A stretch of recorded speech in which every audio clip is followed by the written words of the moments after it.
ಈ ಟೆಕ್ನಿಕಲ್ ಯುಗದಲ್ಲಿ ಪವಾಡಗಳು ನಿಜವಾಗಿಯೂ ನಡೆಯುತ್ತಾ ಅಥವಾ ಈ ಪವಾಡಗಳು ಬರೀ ಕಟ್ಟುಕತೆಯ ಈ ರೀತಿಯಾದಂತಹ ಒಂದು ಪ್ರಶ್ನೆ ಯಾವಾಗಲೂ ಕೂಡ ಕಾಡ್ತಾನೆ ಇರುತ್ತೆ.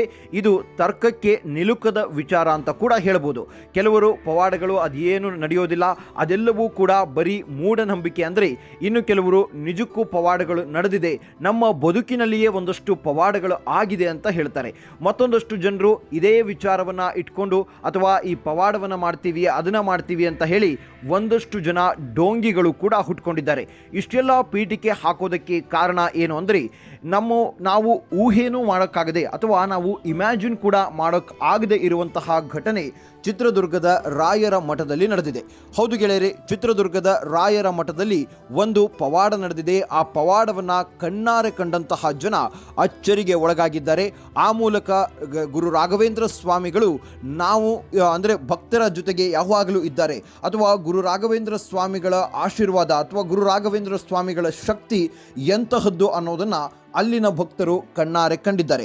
ಹಾಗಾದರೆ ಚಿತ್ರದುರ್ಗದ ರಾಯರ ಮಠದಲ್ಲಿ ನಡೆದಂತಹ ಆ ಪವಾಡ ಆದರೂ ಏನು, ಆ ಎಲ್ಲ ವಿಚಾರವನ್ನು ಇವತ್ತಿನ ಈ ವಿಡಿಯೋದಲ್ಲಿ ನಿಮಗೆ ಹೇಳ್ತಾ ಹೋಗ್ತೀನಿ. ಗೆಳೆಯರೆ, ರಾಘವೇಂದ್ರ ಸ್ವಾಮಿಗಳ ಪವಾಡ ಇಂದು ಮತ್ತು ನೆನ್ನೆಯದ್ದಲ್ಲ. ಆ ಹಲವಾರು ವರ್ಷಗಳಿಂದಲೂ ಕೂಡ ರಾಘವೇಂದ್ರ ಸ್ವಾಮಿಗಳ ಪವಾಡಗಳು ನಡೀತಾನೇ ಇರುತ್ತೆ. ಮಂತ್ರಾಲಯದಲ್ಲಿ ಪ್ರತಿದಿನವೂ ಕೂಡ ಇಂತಹ ಪವಾಡಗಳು ನಡೆದಿರುತ್ತೆ. ಅದನ್ನು ಅನುಭವಿಸಿದವರಿಗೆ ಅಥವಾ ಅವರ ಅನುಭವಕ್ಕೆ ಬಂದಾಗ ಮಾತ್ರ ರಾಯರ ಶಕ್ತಿ ಎಂತಹದ್ದು ಅನ್ನೋದು ಗೊತ್ತಾಗುತ್ತೆ. ಗೆಳೆಯರೆ, ಕೇವಲ ಸಾಮಾನ್ಯ ಜನರಿಗಲ್ಲ, ಸೂಪರ್ ಸ್ಟಾರ್ ರಜನಿಕಾಂತ್ ಅವರ ಜೀವನದಲ್ಲಿಯೂ ಕೂಡ ರಾಘವೇಂದ್ರ ಸ್ವಾಮಿಗಳ ಪವಾಡ ನಡೆದಿದೆ. ಎಲ್ಲಿಯ ಶಿವಾಜಿರಾವ್ ಗಾಯಕ್ವಾಡ್, ಎಲ್ಲಿಯ ರಜನಿಕಾಂತ್ ಅಂದರೆ ಅವರ ಇಂದಿನ ಸ್ಥಿತಿ ನೋಡಿ. ಮೊದಲು ಅವರು ಶಿವಾಜಿರಾವ್ ಗಾಯಕ್ವಾಡ್ ಆಗಿದ್ದಾಗ ಮೂಟೆಗಳನ್ನ ಹೊಡ್ತಾ ಇದ್ರು, ಅದರ ಜೊತೆಗೆ ಏನದು ಕಂಡಕ್ಟರ್ ಆಗಿ ಕೆಲಸ ಮಾಡ್ತಾ ಇದ್ರು. ಅವರು ನಿಜಕ್ಕೂ ಕೂಡ ಊಹೆನೂ ಮಾಡ್ಕೊಂಡಿರಲಿಲ್ಲ, ನಾನು ಇಡೀ ಭಾರತದ ದೊಡ್ಡ ಸೂಪರ್ ಸ್ಟಾರ್ ಆಗ್ತೀನಿ ಅಂತ. ಕೇವಲ ರಜನಿಕಾಂತ್ ಮಾತ್ರ ಅಲ್ಲ, ಜಗ್ಗೇಶ್ ಅವರ ಜೀವನದಲ್ಲಿಯೂ ಕೂಡ ರಾಯರ ಪವಾಡಗಳು ನಡೆದಿದೆ.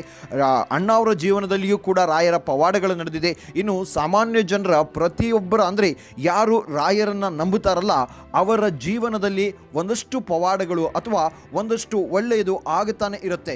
ಸೊ ರಾಯರ ಅನುಭವ ಅಥವಾ ರಾಯರ ಪವಾಡದ ಅನುಭವ ಯಾರಿಗೆಲ್ಲ ಆಗಿದೆ ಅನ್ನೋದನ್ನು ನೀವು ಕೂಡ ಕಮೆಂಟ್ ಮೂಲಕ ತಿಳಿಸಿ. ಗೆಳೆಯರೆ, ಚಿತ್ರದುರ್ಗದಲ್ಲಿ ರಾಯರ ಮಠದಲ್ಲಿ ಒಂದು ಪವಾಡ ನಡೆದಿದೆ. ಆ ಪವಾಡವನ್ನು ನೋಡಿದಂತಹ ಜನರು ಅಚ್ಚರಿಗೆ ಒಳಗಾಗಿದ್ದಾರೆ. ಹಾಗಾದರೆ ಏನಾಯಿತು ಅನ್ನೋದನ್ನ ನಿಮಗೆ ಹೇಳ್ತಾ ಹೋಗ್ತೀನಿ. ಗೆಳೆಯರೆ, ಬೆಂಗಳೂರಿನ ಯಲಹಂಕ ನಿವಾಸಿ ತೇಜಸ್ವಿನಿ ಅವರು ಕಳೆದ 19 ವರ್ಷಗಳಿಂದ ಹೃದಯ ಸಂಬಂಧಿ ಕಾಯಿಲೆಯಿಂದ ಬಳಲ್ತಾ ಇದ್ರು. ಹೀಗಾಗಿ ಆ ಒಂದು ಕಾಯಿಲೆ ಉಲ್ಬಣ ಆಗಿ ಕಳೆದ 6 ತಿಂಗಳಿನಿಂದ ಅವರಿಗೆ ಕಾಲಿನ ಸ್ವಾಧೀನವನ್ನು ಕಳೆದುಕೊಂಡು ಕಾಲು ಅಲುಗಾಡಿಸೋಕ್ಕೂ ಆಗದೆ, ಒಂದು ಹೆಜ್ಜೆಯೂ ಕೂಡ ನಡೆದಾಡೋಕ್ಕೂ ಆಗದೆ ವೀಲ್ ಚೇರ್ನಲ್ಲಿಯೇ ಅವರು ಇದ್ದರು. ಅವರ ಇಡೀ ಕುಟುಂಬ ರಾಘವೇಂದ್ರ ಸ್ವಾಮಿಗಳ ಭಕ್ತರು. ಹಾಗಾಗಿ ಕಳೆದ ದೀಪಾವಳಿ ಸಮಯದಲ್ಲಿ ಮಂತ್ರಾಲಯಕ್ಕೂ ಕೂಡ ತೆರಳುತ್ತಾರೆ. ಮಂತ್ರಾಲಯಕ್ಕೆ ತೆರಳಿ ಅಲ್ಲಿ ರಾಘವೇಂದ್ರ ಸ್ವಾಮಿಗಳ ಆಶೀರ್ವಾದವನ್ನು ಪಡ್ಕೊಳ್ತಾರೆ. ಆಗ ರಾಘವೇಂದ್ರ ಸ್ವಾಮಿಗಳಿಂದ ಒಂದು ಸೂಚನೆ ಸಿಕ್ಕಿತ್ತು. ಏನು ಅಂದರೆ, 45 ದಿನದ ಒಳಗಾಗಿ ನಿಮಗೆ ಒಂದು ಒಳ್ಳೆಯ ಸಿಹಿ ಸುದ್ದಿ ಇದೆ ಅಂತ. ಆಗ ಎಲ್ಲರೂ ರಾಯರ ಪವಾಡ ಇರಬಹುದು ಅಥವಾ ಏನೋ ಆಗಬಹುದು ಅಂತ ಎಲ್ಲರೂ ಅಂದ್ಕೊಂಡಿದ್ರು. ಯಾಕೆ ಅಂದರೆ ತೇಜಸ್ವಿನಿ ಅವರಿಗೆ ಕಾಲು ವಾಪಸ್ ಬರೋದೇ ಇಲ್ಲ ಅಂತ ವೈದ್ಯರೇ ಸ್ವತಃ ದೃಢಪಡಿಸಿರ್ತಾರೆ. ಅವರನ್ನು ಯಾರು ಟ್ರೀಟ್ ಮಾಡ್ತಾ ಇರ್ತಾರಲ್ಲ, ಆ ವೈದ್ಯರು ಹೇಳಿರ್ತಾರೆ, ಇಲ್ಲ, ಇವರಿಗೆ ಇನ್ನು ಮೇಲೆ ನಡೆಯೋದಕ್ಕೆ ಆಗೋದಿಲ್ಲ, ನಡೆಯುವಂತಹ ಶಕ್ತಿ ಇಲ್ಲ, ಇವರ ಕಾಲು ಸ್ವಾಧೀನಕ್ಕೆ ಮತ್ತೆ ವಾಪಸ್ ಬರೋದಿಲ್ಲ ಅಂತ ಹೇಳಿರ್ತಾರೆ. ಆದರೆ ಅವರ ಕುಟುಂಬ ಕಣ್ಣು ಮುಂದೆ ಇರುವಂತಹ ಮಗಳು ಈ ರೀತಿ ಆಯ್ತಲ್ಲ ಅಂತ ನೋವನ್ನು ಪಡ್ಕೊಳ್ತಾನೆ ಶಿವಮೊಗ್ಗದ ಒಂದು ಆಯುರ್ವೇದದ ಚಿಕಿತ್ಸಾಲಯಕ್ಕೂ ಕೂಡ ಕರ್ಕೊಂಡು ಹೋಗ್ತಾರೆ. ಆಯುರ್ವೇದ ಚಿಕಿತ್ಸಾಲಯದಲ್ಲಿ ಒಂದಷ್ಟು ಮಸಾಜ್ ಆಗಿರ್ಬೋದು, ಆ ಥರದ್ದು ಒಂದಷ್ಟು ಟ್ರೀಟ್ಮೆಂಟ್ಗಳಿರುತ್ತಲ್ಲ, ಆಯುರ್ವೇದ ಪದ್ಧತಿಯ ಟ್ರೀಟ್ಮೆಂಟ್ಗಳು, ಅದೆಲ್ಲವನ್ನು ಕೂಡ ಮಾಡ್ತಾರೆ. ಅಲ್ಲಿನ ವೈದ್ಯರು ಕೂಡ ಹೇಳ್ತಾರೆ, ಇವರು ಮೊದಲಿನ ಹಾಗೆ ಪೂರ್ತಿಯಾಗಿ ನಡೆಯೋದಕ್ಕಾಗೋದಿಲ್ಲ, ಇವರಿಗೆ ವೀಲ್ ಚೇರ್ ಸಹಾಯ ಅಥವಾ ಒಂದಷ್ಟು ಸ್ಟಿಕ್ಗಳ ಸಹಾಯದ ಅವಶ್ಯಕತೆ ಅಂತೂ ಇದ್ದೇ ಇರುತ್ತೆ. ಯಾಕೆಂದರೆ ಇವರಿಗೆ ಮೊದಲೇ ಹೃದಯ ಸಂಬಂಧಿ ಕಾಯಿಲೆ ಇರೋದ್ರಿಂದ ಇವರು ನಡೆಯುವಂತಹ ಶಕ್ತಿಯನ್ನು ಪೂರ್ಣವಾಗಿ ಅವರಿಗೆ ಬರೋದಿಲ್ಲ ಅಂತ ಆಯುರ್ವೇದದ ವೈದ್ಯರು ಕೂಡ ಹೇಳ್ತಾರೆ. ಹೇಳ್ತಾರೆ. ಹೀಗೆ ಬೇಸರದಲ್ಲಿದ್ದಂತಹ ಕುಟುಂಬ ಶಿವಮೊಗ್ಗದಿಂದ ವಾಪಸ್ ಬೆಂಗಳೂರಿಗೆ ಬರ್ತಾ ಇರ್ತಾರೆ. ಬೆಂಗಳೂರಿಗೆ ಬರುವಾಗ ದಾರಿಯ ಮಧ್ಯ ಚಿತ್ರದುರ್ಗದಲ್ಲಿ ಒಂದು ರಾಯರ ಮಠ ಇದೆ ಅನ್ನೋದು ಗೊತ್ತಾಗುತ್ತೆ. ಮೊದಲೇ ನೊಂದಿದ್ದಂತಹ ಕುಟುಂಬ ಅದು, ಯಾಕೆಂದರೆ ಈ ರೀತಿಯಾಗಿ ವೈದ್ಯರು ಹೇಳಿಬಿಟ್ರಲ್ಲ ಅಂತ. ಸೊ ಆ ಒಂದು ಕುಟುಂಬ ಚಿತ್ರದುರ್ಗದ ರಾಯರ ಮಠಕ್ಕೆ ಭೇಟಿ ಕೊಡ್ತಾರೆ. ರಾಯರ ಮಠದಲ್ಲಿ ಮೌನವಾಗಿ ಕುಳಿತುಕೊಂಡು ಗುರು ರಾಘವೇಂದ್ರರನ್ನು ಪ್ರಾರ್ಥನೆ ಮಾಡೋಕ್ಕೆ ಶುರು ಮಾಡ್ತಾರೆ. ಪ್ರಾರ್ಥಿಸಿ ಹೇಗಾದರೂ ಮಾಡಿ ನಮ್ಮ ಜೀವನದಲ್ಲಿ ಒಂದಷ್ಟು ಬದಲಾವಣೆಯಾದರೂ ಕೊಡು ಅಂತ ರಾಘವೇಂದ್ರ ಸ್ವಾಮಿಗಳಲ್ಲಿ ಅವರ ಕುಟುಂಬದ ಸದಸ್ಯರು, ತೇಜಸ್ವಿನಿ ಅವರು ಜೊತೆಗೆ ಅವರ ಕುಟುಂಬದ ಸದಸ್ಯರು ಪ್ರಾರ್ಥನೆಯನ್ನು ಮಾಡೋದಕ್ಕೆ ಶುರು ಮಾಡ್ತಾರೆ. ಹೀಗೆ ಇರಬೇಕಾದ್ರೆ ತೇಜಸ್ವಿನಿ ಅವರಿಗೆ ಇದ್ದಕ್ಕಿದ್ದ ಹಾಗೆ ನಾನು ಪ್ರದಕ್ಷಿಣೆಯನ್ನು ಹಾಕ್ತೀನಿ ಅಂತ ಹೇಳ್ತಾರೆ.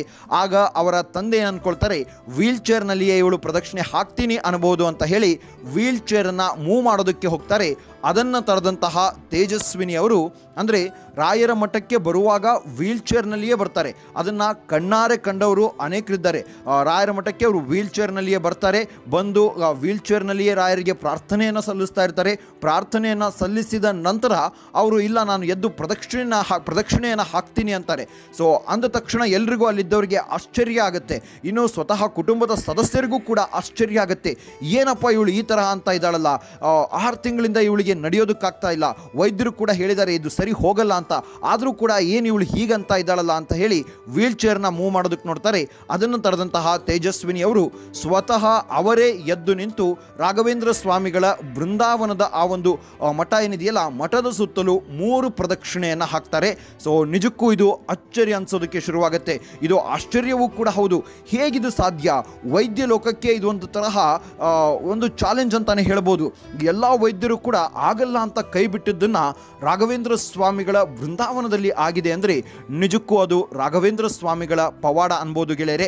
ಮತ್ತೊಂದಿಷ್ಟು ಜನರು ಈ ಪವಾಡ ಅದೆಲ್ಲವೂ ಸುಳ್ಳು ಹಾಗೆ ಹೀಗೆ ಅಂತ ಮಾತನಾಡ್ತಾರೆ. ಅಂಥವರ ವಿಚಾರವನ್ನು ನಾನಿಲ್ಲಿ ಪ್ರಸ್ತಾಪ ಮಾಡೋದಕ್ಕೆ ಹೋಗೋದಿಲ್ಲ. ಯಾಕೆಂದರೆ ಹಲವರ ಜೀವನದಲ್ಲಿ ರಾಘವೇಂದ್ರ ಸ್ವಾಮಿಗಳ ಪವಾಡ ಅನುಭವಕ್ಕೆ ಬಂದಿರುತ್ತೆ. ಸ್ವತಃ ನನ್ನ ಜೀವನದಲ್ಲಿಯೂ ಕೂಡ ರಾಘವೇಂದ್ರ ಸ್ವಾಮಿಗಳ ಪವಾಡ ಅಥವಾ ರಾಘವೇಂದ್ರ ಸ್ವಾಮಿಗಳ ಶಕ್ತಿ ಅನುಭವಕ್ಕೆ ಬಂದಿರುವಂತಹ ಕಾರಣಕ್ಕಾಗಿ ಅದೆಲ್ಲವೂ ಸುಳ್ಳು ಹಾಗೆ ಹೀಗೆ ಅಂತ ಹೇಳುವಂಥವರಿಗೆ ನಾನು ಏನು ಹೇಳೋದಕ್ಕೆ ಹೋಗೋದಿಲ್ಲ. ಅದು ಬಿಡಿ, ಅವ್ರ ಬಗ್ಗೆ ನಾವು ಮಾತನಾಡೋದು ಬೇಡ.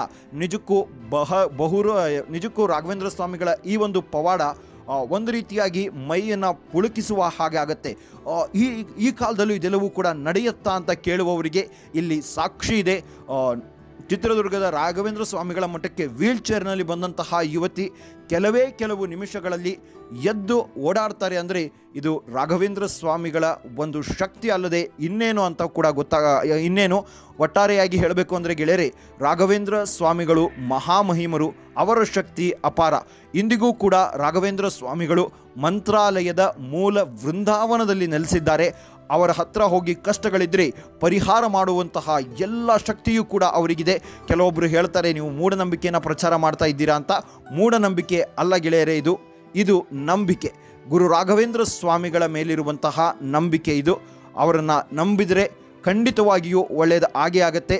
ಈ ವಿಡಿಯೋ ನೋಡ್ತಾ ಇರುವವರಿಗೂ ಹಾಗೂ ನಮ್ಮ ಚಾನಲ್ನ ಎಲ್ಲ ಕುಟುಂಬದ ಸದಸ್ಯರಿಗೂ ರಾಘವೇಂದ್ರ ಸ್ವಾಮಿಗಳ ಆಶೀರ್ವಾದ ಸಿಗಲಿ, ಎಲ್ಲರೂ ಕೂಡ ಸಂತೋಷವಾಗಿರಲಿ ಅಂತ ಹೇಳ್ತಾ ಇದೊಂದು ಸ್ಪೆಷಲ್ ಸ್ಟೋರಿ ಅಂತ ಅನ್ನಿಸ್ತು. ಹಾಗಾಗಿ ಈ ವಿಡಿಯೋನ ನಿಮ್ಮ ಮುಂದೆ ಇಡ್ತಾ ಇದ್ದೀನಿ. ನಿಮಗೇನಾದರೂ ರಾಘವೇಂದ್ರ ಸ್ವಾಮಿಗಳ ಪವಾಡ ಅಥವಾ ರಾಘವೇಂದ್ರ ಸ್ವಾಮಿಗಳ ಶಕ್ತಿ ಅನುಭವಕ್ಕೆ ಬಂದಿದ್ದರೆ ಕಮೆಂಟ್ ಮೂಲಕ ಹಂಚಿಕೊಳ್ಳಿ ಅಂತ ಹೇಳ್ತಾ ಹೋಗ್ಬರ್ತೀನಿ ಗೆಳೆಯರೆ.